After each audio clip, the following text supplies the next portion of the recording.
नाज़रीन, अवामी न्यूज़ में ख़बरनि जो सिलसिलो जारी है। हिन वक्त असीं तव्हांखे खिपरो में ख़बर ॾींदा हलूं त समूरे मुल्क जीअं खिपरो में हिंदू बिरादरी धनतेरस जो त्यौहार अक़ीदत एहतराम सां मल्हाए रही है, जंहिंमें हिंदू बिरादरी जा माण्हू सोन चांदी जा ठहियल सिक्का, लक्ष्मी माता जूं मूर्तियूं ख़रीद करे पंहिंजे मज़हबी इबादत कंदा आहिनि। इन मौक़े ते ख़रीदारनि ऐं दुकानदारनि जो चवणु हो त ख़ुशियुनि जे त्यौहार में ख़रीदारी बहितरीन थी रही है। धनतेरस का पर्व मनाओ, सुख संपत्ति जो चाहो पाओ, धनवंतरि भगवान प्रभु के नाम से घी का दीप जलाओ, शीश झुकाओ, धनतेरस का पर्व मनाओ। ख़रीद लक्ष्मी जा सिक्का ई हलंदा आहिनि, मंगलसूत्र हलंदा आहिनि, कुमी वारी वेंटियूं हलंदियूं आहिनि ऐं गेनियूं हलंदियूं आहिनि। माना सुठो माना ॾींहुं मल्हायो वेंदो आहे असांजो।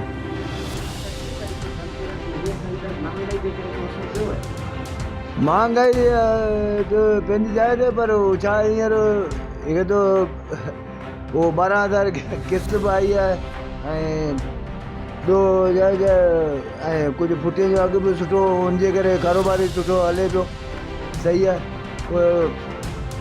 महांगाई जो आहे पंहिंजी जाइ ते। माण्हू वीचारा ग़रीब माण्हू छा करे, वधि में वधि सिक्का वठंदा, कुमी वारियूं मुंडियूं वठंदियूं, मंगलसूत्र ग़रीब माण्हू छा वठी सघंदो, ॿियो त कुझु कोन थो वठी सघे। सभिनी खे नमस्कार ऐं आल में इंसानियत खे असांजे तरफ़ां धनतेरस जूं शुभकामनाऊं हुजनि। हीअ धनवंतरी देवी जे हिसाब सां धनतेरस मल्हाई वेंदी आहे, जेका दीवाली खां ॿ ॾींहं अॻु में हिंदू बिरादरी जा माण्हू इन ॾींहं खे वॾो शुभ सम्झंदा। असां सोनारनि जो हिन में इहो रोल आहे, के माण्हू जेके सो लक्ष्मी जी मूर्ति ख़रीद कंदा आहिनि, के माण्हू जेको सो गणेश महाराज जी मूर्ति ख़रीद कंदा आहिनि ऐं के माण्हू चांदी जा सिक्का ख़रीद कंदा आहिनि।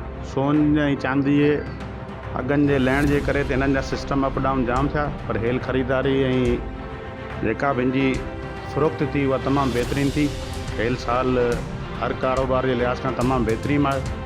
मालिक जा जेके सो लख एहसान आहिनि ऐं असांजी इहा परमेश्वर खां दुआ आहे, हीअ साल ख़ुशाइन साबित थिए ऐं हर कंहिंजो भलो थिए। जय श्री राम। मज़ीद खबरों और तफसीलात के लिए विजिट करें हमारी वेबसाइट www.awamiNewsHD.com।